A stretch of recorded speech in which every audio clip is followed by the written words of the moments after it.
ছেড়ে এসে সেখানে অনেক বড় বড় আম বাগান দেখবো আমরা। হ্যাঁ, বড় বড় আম বাগান, তারপর হচ্ছে আঙ্গুরের বাগান, হ্যাঁ, তারপরে হচ্ছে পেয়ারার বাগান, কলা বাগান, হ্যাঁ, এবং এখানে খেজুর বাগানও রয়েছে। হ্যাঁ, এবং খেজুর বাগান সেগুলো দেখার জন্যই আমরা বেরোয়েছি। এখন আমরা যাচ্ছি হচ্ছে এই খেজুর বাগানে। আমি এই জায়গায় নিয়ে আসার পিছনে অনেকগুলো একটা রহস্য রয়েছে। এটা হচ্ছে ফিউ ইয়ার্স ব্যাক, হ্যাঁ, বাবার কাছে 7 লাখ টাকা ছিল।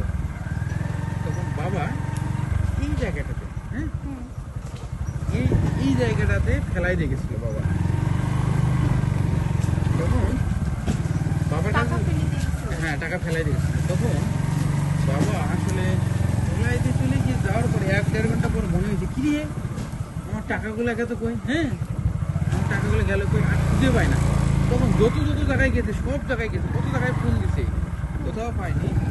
অবশেষে ভগবানের কি যে আইসে দেখে যে যেখানকার বসেছিল ওই জায়গায় রয়েছে।